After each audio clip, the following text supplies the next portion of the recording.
हर कहानी बस कागज पर लिखी शब्द नहीं होती। कुछ कहानियां इतनी ताकतवर होती हैं कि उनमें छुपे किरदार असली दुनिया में सांस लेने लगते हैं। हमारी आज की कहानी भी एक ऐसी ही कहानी है जहां शब्दों में जान है। एक पति जो अपनी पत्नी को एक किताब के अंदर खो चुका है, अब बरसों बाद उसी किताब को फिर से ढूंढ निकालता है। लेकिन ये सिर्फ एक किताब नहीं, ये एक दरवाजा है, एक रहस्यमय दुनिया का, जहाँ हर पन्ना खतरे से भरा है और हर किरदार अपनी मर्जी से बाहर आ सकता है। एक ऐसा रहस्य जो 12 साल से दफन था, अब धीरे धीरे फिर से जाग रहा है। उसकी बेटी जो अब तक सिर्फ सवालों के जवाब चाहती थी, अब खुद उस रहस्य का हिस्सा बन गई है। पिता और बेटी दोनों एक अधूरी कहानी के बीच फंस जाते हैं, जिसे खत्म किए बिना सब कुछ बिखर सकता है। एक दुनिया जहां कहानी जितनी सुंदर है, उतनी ही जानलेवा भी है। ये सफर है शब्दों की ताकत का, खोए हुए रिश्तों का और उस अनदेखे डर का जो पन्नों से निकलकर हकीकत बन जाता है। So with all that said, चलिए स्टार्ट करते हैं आज के हमारी इस अमेजिंग कहानी को।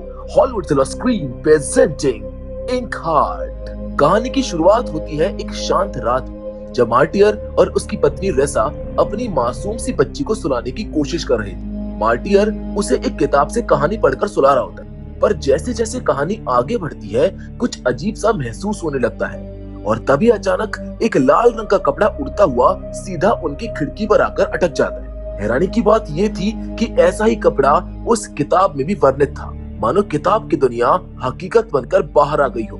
अब यहाँ से सीन चेंज होता है और हमको 12 साल बाद का सीन दिखाया जाता है। अब हम मार्टियर और उसकी बेटी मैगी को देखते हैं, जो एक कार में सफर कर रही है। मार्टियर ड्राइव कर रहा है और मैगी एक मैप से दिशा बता रही है। दोनों एक पुराने और रहस्यमय किताबों की दुकान तक पहुंचते हैं। मैगी पूछती है, आप वही किताब ढूंढ रहे हो ना? मार्टियर चौंक के पूछता है, तुम्हें कैसे पता?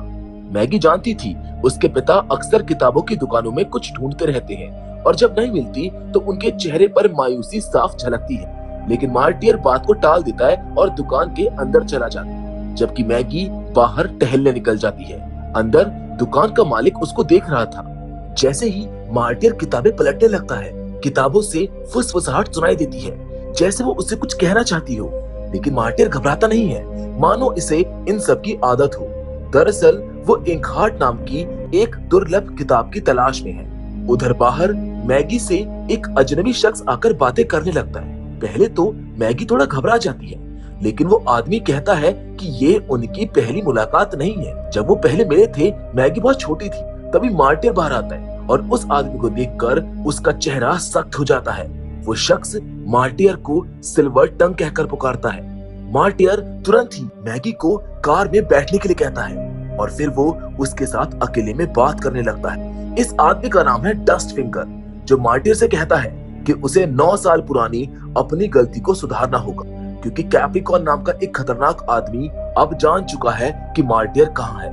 डस्ट फिंगर चाहता है कि मार्टियर उस खास किताब को पढ़कर कुछ ऐसा करे जिससे वो वापस उसी दुनिया में लौट सके जहां से उसे गलती से यहाँ पर ला दिया गया था। मगर मार्टियर साफ मना कर देता है, जिसके बाद डस्ट फिंगर उससे किताब के बारे में पूछता है। लेकिन मार्टियर बताता है कि उसके पास वो किताब है ही नहीं। बात बढ़ती है और मार्टियर डस्ट फिंगर को धक्का देकर वहां से निकल भागता है। रास्ते में उसे मैगी मिलती है, जो उनकी पूरी बातचीत चुपके से सुन रही होती है। मैगी सवाल करती है, पर मार्टियर कुछ भी साफ साफ नहीं बताता। बस इतना कहता है कि वो उसे किसी खतरे से बचा रहा है और अब उसे कुछ समय अपनी आंटी एलेनोर के घर बिताना होगा। जिसके बाद ये दोनों एलेनोर के घर पहुंचते हैं। उधर बातों ही बातों में रेसा का जिक्र आता है, जिस पर एलेनोर कहती है, तेरी माँ अब नहीं रही, पर मैं हूं ना तेरे साथ। ये सुनकर मैगी भड़क जाती है और जवाब देती है, मेरी मम्मी कहीं नहीं गई। फिर वो वहां से चली जाती है।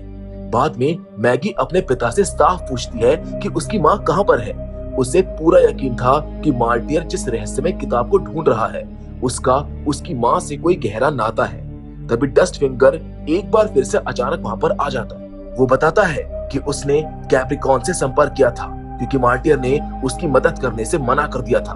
तभी घर में कुछ टूटने की आवाज आती है। मार्टियर चौकन्ना हो जाता है और तेजी से उस ओर भागता है। दूसरी ओर एलेनोर हड़बड़ाकर मैगी के पास पहुंचती है और बताती है कि कुछ लोग हमारे घर में जबरदस्ती घुसने की कोशिश कर रहे हैं। मार्टियर जब उस लाइब्रेरी तक पहुंचता है, तब तक बहुत देर हो चुकी होती है। कैप्रिकॉन के आदमियों ने वहां का सब कुछ तहस नहस कर दिया था, जैसे ज्ञान की हर एक परत को आग में झोंकने की साजिश हो।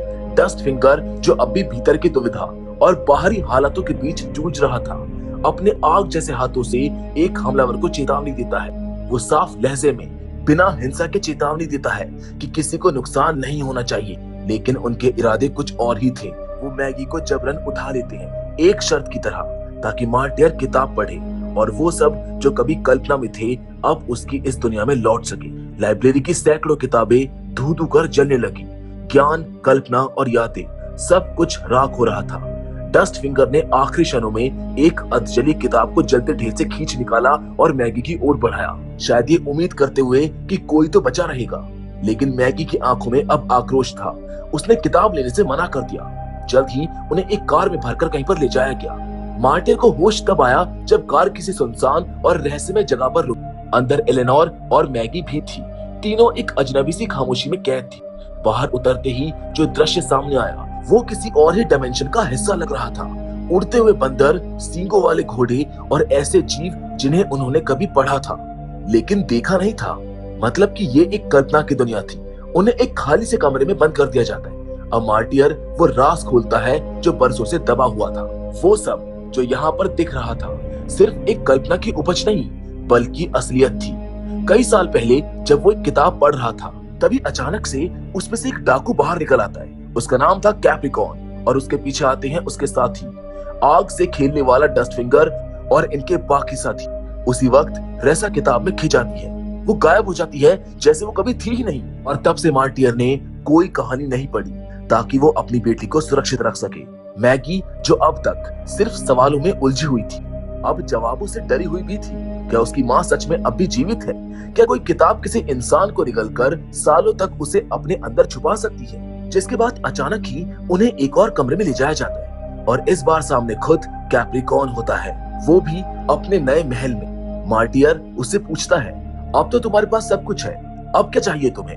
कैप्रिकॉन कुछ नहीं कहता, बस मुस्कुराकर एक इशारा करता है अपने रीडर डरियस की ओर। उसको वो किताब पढ़ने के लिए कहता है। डरियस, जो हकलाता था, अब भी मजबूर था वही करने को जो उनके वश में नहीं था। उसका पढ़ा गया जादू अधूरा रहता था। इसीलिए जब एक औरत किताब से बाहर आती है, उसके चेहरे पर शब्द खुदे हुए थे।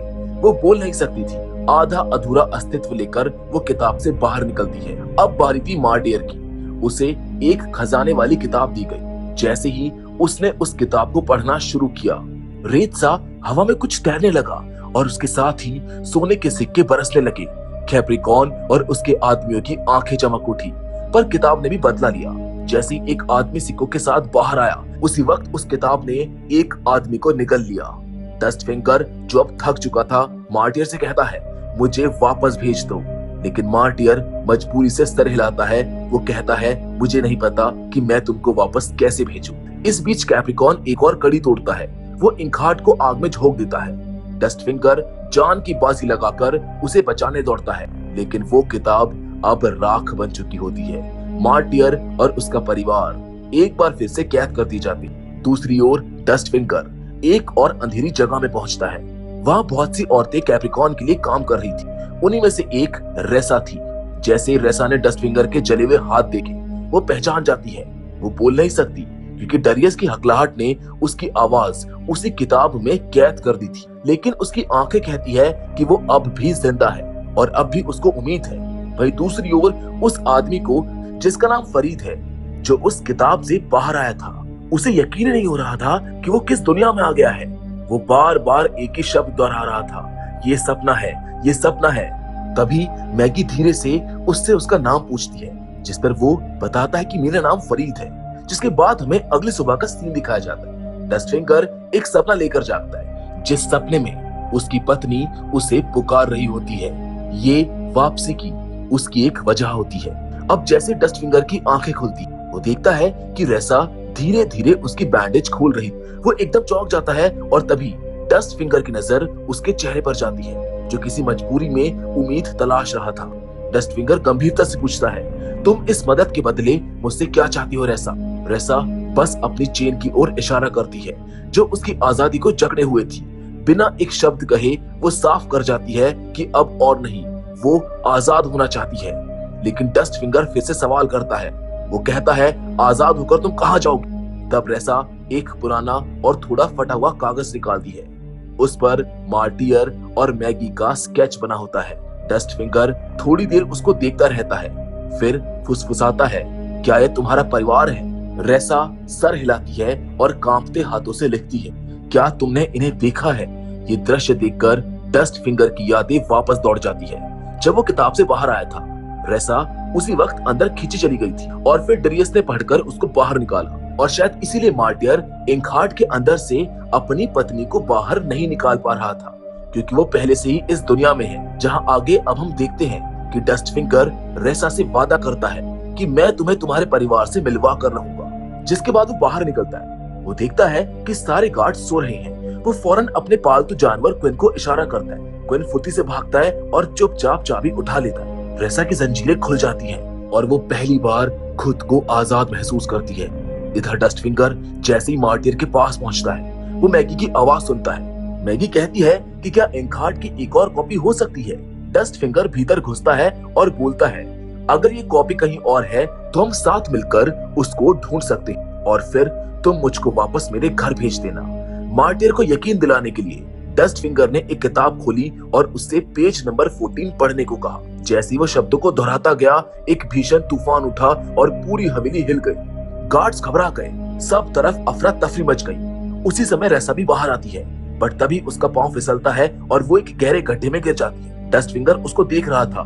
रेसा मदद के लिए हाथ बढ़ाती है, लेकिन वो ठिठकता है। कुछ पल तक देखता है और फिर मुड़कर बाकी सबके साथ भाग जाता है। शायद ये उसका कोई डर था या फिर उसकी कोई मजबूरी, जिसे वो खुद भी नहीं समझ पाता। अब ये सभी एक वैन में बैठकर शहर की ओर भागे जा रहे थे। इनका टारगेट था इंकहार्ट के लेखक फेनोग्लियो से मिलना, लेकिन डस्ट फिंगर पीछे हट जाता क्योंकि वो अपनी कहानी का भविष्य जानना नहीं चाहता था। मैगी उससे पूछती है कि क्यों, तुम अपना भविष्य क्यों नहीं जानना चाहते? जिस पर डस्ट फिंगर कहता है, अगर जिंदगी का हर पन्ना पहले से पता हो तो जीने का मजा ही क्या है। जिसके बाद हम देखते हैं कि मैगी और मार्टियर उस लेखक तक पहुंच जाते हैं। फेनोग्लियो पहले उनको फैन समझता है, लेकिन जब मैगी उसको बताती है कि वो कैप्रिकॉन से बच कर आए हैं तो वो हंस पड़ता है। वो कहता है, मेरे किरदार इतने भी असली नहीं है। लेकिन जैसे वो डस्ट फिंगर से मिलता है, जो आग के साथ करतब कर रहा था, उसके चेहरे की मुस्कान गायब हो जाती है। वो कहता है, ये तो ठीक वैसा है जैसे उसने कभी लिखा था। जहां आगे मार्टियर फेनोग्लियो को आगे बढ़ने से रोक देता है। वो कहता है कि वो अपनी कहानी का अंत नहीं जानना चाहता है। जिस पर फेनोग्लियो बोलता है, तुम डरते हो ना, शायद तुम मर जाओगे। ये सुनते ही डस्ट फिंगर के चेहरे पर सन्नाटा छा जाता है, जैसे किसी ने उसकी आत्मा से एक हिस्सा निकाल लिया हो। जिसके बाद वो हिम्मत जुटाता है और उससे पूछता है कि बताओ मैं कैसे मरूंगा। उसको जवाब मिलता है, तुम क्विन को बचाते हुए मरोगे। जिसके बाद ये लोग इंकहार्ट की दूसरी कॉपी को तलाशने लगते हैं। फेनोग्लियो उन्हें अपने घर के स्टोर रूम में ले जाता है, जहाँ किताबों का ढेर लगा हुआ था, लेकिन वहाँ पर इंकहार्ट नहीं थी। वो बताता है कि कुछ समय से मेरी किताबें या तो जल गई या फिर गायब हो गई, मगर किस्मत ने मोड़ लिया। अचानक उनको एक मैन्युस्क्रिप्ट मिल जाती है। डस्ट फिंगर अब पागल सा हो जाता है। वो कहता है, मुझे अभी और इसी वक्त वापस भेजो।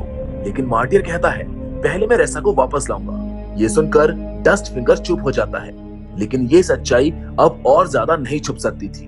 डस्ट फिंगर कहता है, रेसा तो यहीं पर है। डरियस उसे पहले ही इस दुनिया में खींच चुका है। मार्टियर गुस्से से कांप उठता है। वो पूछता है, रेसा कहां पर है? डस्ट फिंगर बोलता है, पहले वादा करो कि तुम मुझको वापस भेजोगे।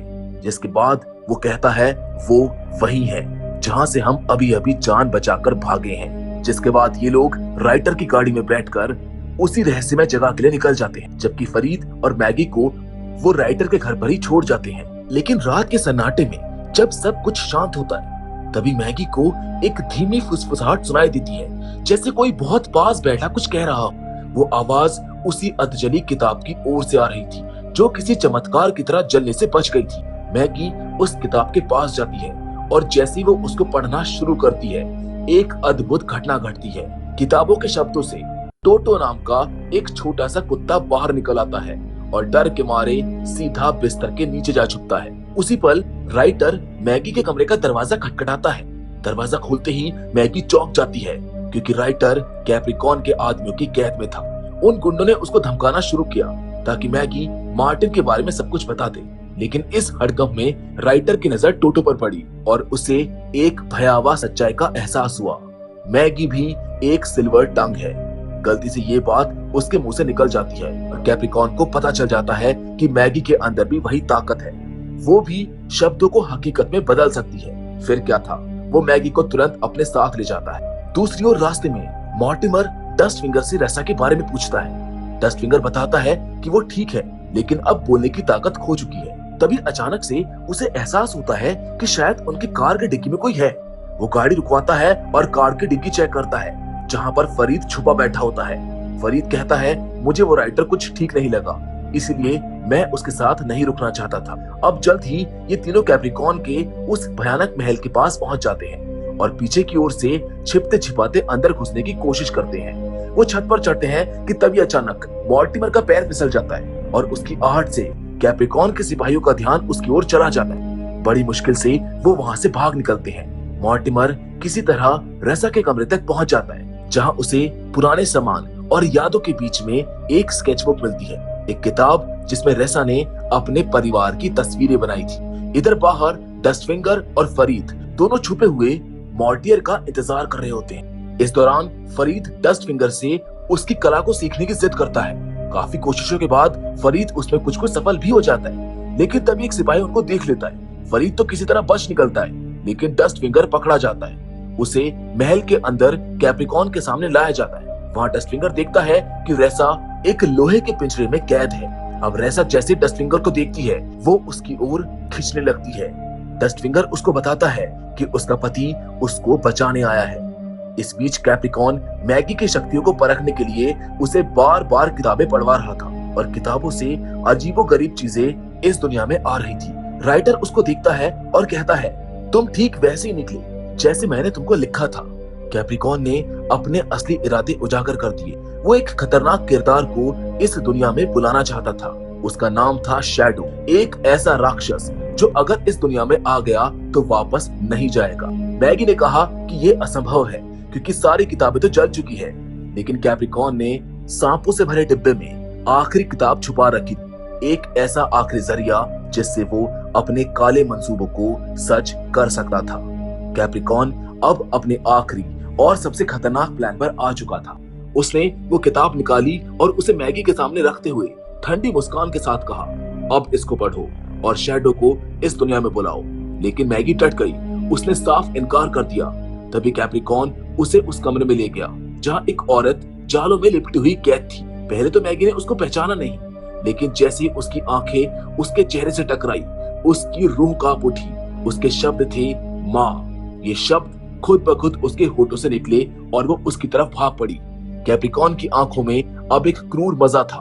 उसने कहा, अगर तुमने ये किताब नहीं पढ़ी तो मैं तुम्हारी माँ को मार डालूंगा। मैगी समझ गई थी कि अब उसके पास कोई रास्ता नहीं बचा है।